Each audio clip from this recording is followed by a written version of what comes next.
During the long Iraq War, the United States kept a sizable garrison in Iraq during a period when Iranian sponsored Sadrist militias were attacking, often successfully, American forces.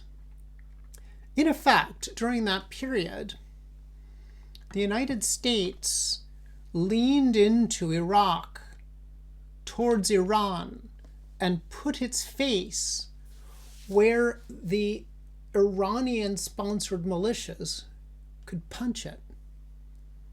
America, for a period of years, for reasons of creating and stabilizing Iraq as something other than Saddam Hussein's state, America put its face up close to Iran, and Iran punched America. And now, as we see 31 Marine Expeditionary Unit embarking to theater, we have to ask the question, why is America willing to extend its face towards Iran again and allow itself to be punched? That is, what are the policy reasons why this war is taking place? And if not policy, the passion. What burning passion does the United States have towards Iran that is going to lead America to make itself vulnerable, to give up the lives of its young people, and indeed to spend $1.5 billion a day to keep conducting this operation? I'm swiftly concluding that there are two uses for 31 MEU, 31 Marine Expeditionary Unit in the Gulf. One is to try to seize and hold the shoreline of the Strait of Hormuz, and one is to seize and hold Kharg Island and offer to trade it for an opening of the Strait of Hormuz. I don't think 31 MEU is enough combat power to do either job, but of course it can be the leading element of a more sizable force. So this could be a credible threat of American joint force involvement in Iran. And in order to make it credible, it has to have the combat power ready to do a job, and it needs to have a job to do. Let's assume for a moment that the past history of friction between Iran and the United States, the chorus over so many decades of death to America, calling America the great Satan, and being unpleasant to America at every opportunity, let us for a moment imagine that in itself is worth committing American young men and women to die, as they most assuredly have and as they most assuredly will as this operation continues, even as Iran becomes less capable of conducting offensive operations against American forces at high intensity. We know that the foremost state sponsor of terrorism in the world, Iran, is capable of sponsoring and conducting low-intensity warfare, and doing so for a very long time. So this is a commitment to seeing American interests upheld and assured and protected at the cost of human lives, friendly, neutral, and enemy. What I want to call our attention to is a triangle. And it's a triangle formed by three states which have formed an alliance. An iron alliance? Is this meant to be the Iron Triangle yet again? Russia, North Korea, and Iran. All three states have formed an alliance, as well as a loose connection with China, a looser connection with China, in order to oppose the West. And Russia, Iran, and North Korea also all have authoritarian governments, but not just authoritarian governments. They all have authoritarian governments that base their legitimacy on permanent warfare against the West or their proxies. And I think that's important. I think, for instance, that if this is a model that appears to succeed for Russia, North Korea, and Iran, other countries might adopt it. And I think there are countries, well, there are leaders of countries who are now seriously considering this model for their own states, that permanent warfare, rather than war punctuating long periods of peace, is a way that a militarily powerful state might exist forever. Well, that triangle engages the West in warfare in three places that are significant. One, Russia against Ukraine, supported, of course, by the United States still to some level, but mostly now by Ukraine's European partners, by NATO in particular, with different NATO countries contributing at different levels, including the United States. We know that North Korea opposes South Korea. They are still at war, although they've been in armistice since 1953. And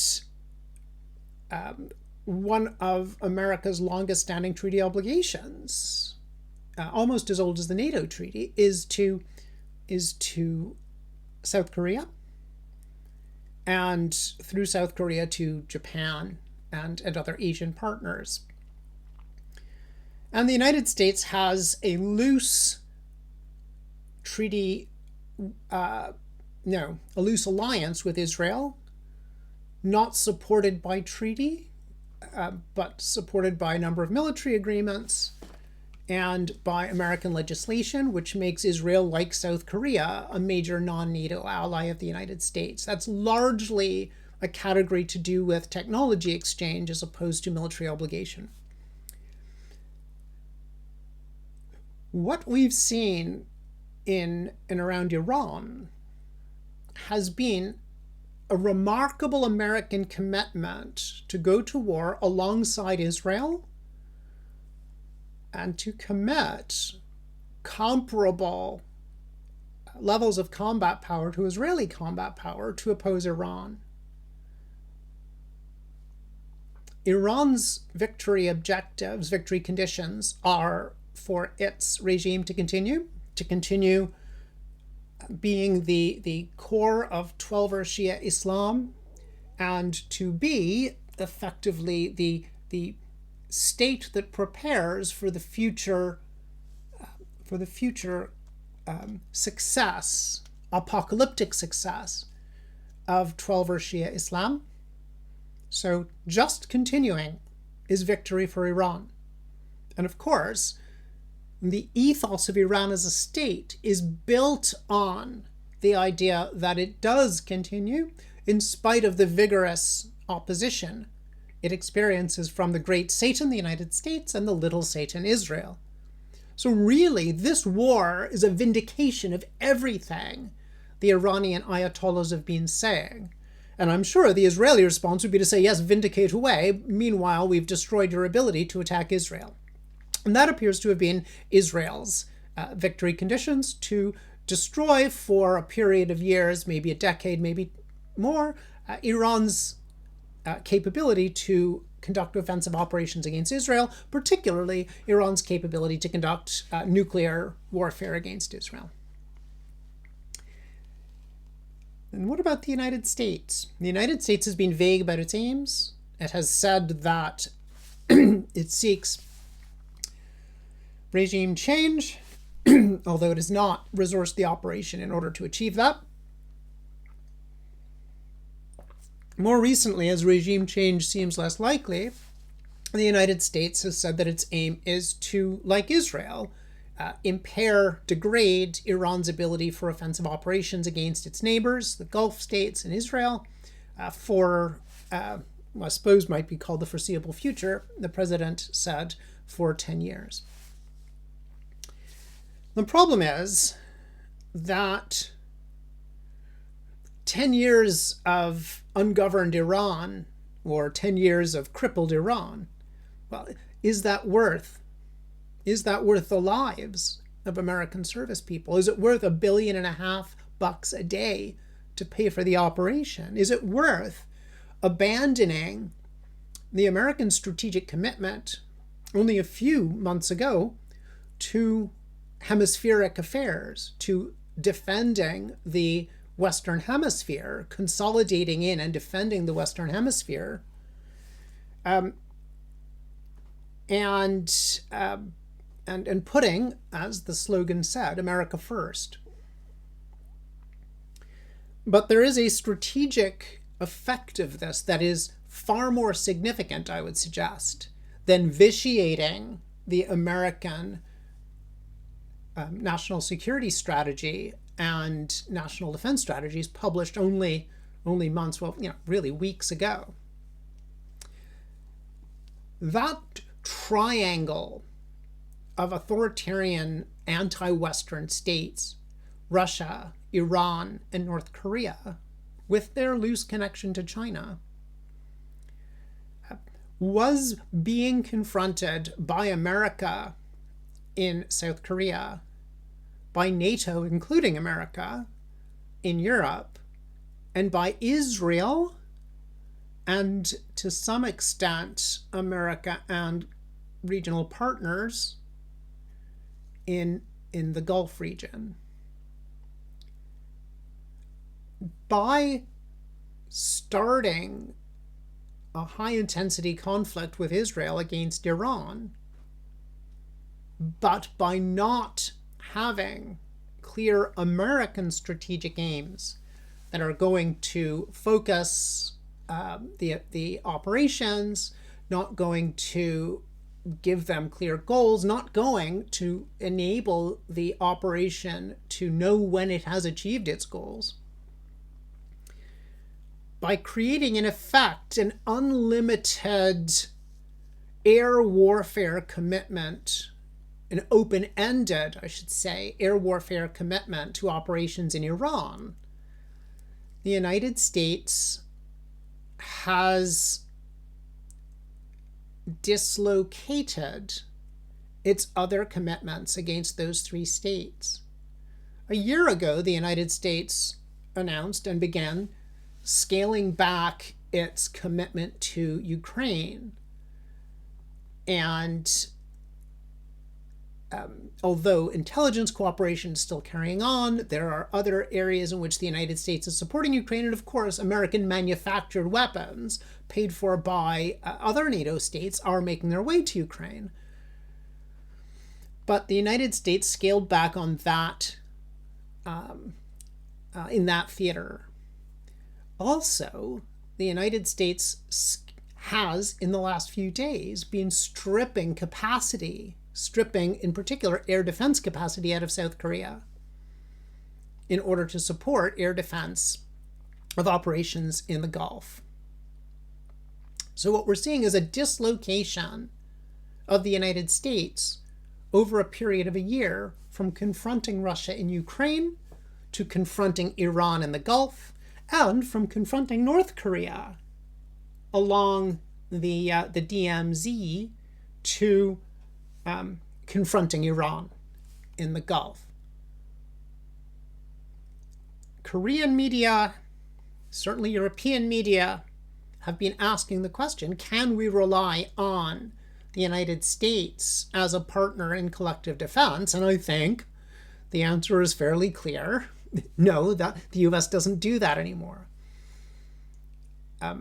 But from an American point of view, I would suggest that the US has been peeled away from its commitments in Korea and peeled away from its commitments in Ukraine, not in order to be more solid in hemispheric defense, but rather to conduct operations, conduct what's frequently called a war of choice. That is, a war which was not forced on the United States. It is, if it's not successful, I suppose, an unforced error. And the United States is conducting an operation which does not support its national defense strategy, does not support its national security strategy, and is impairing its ability to further those strategies.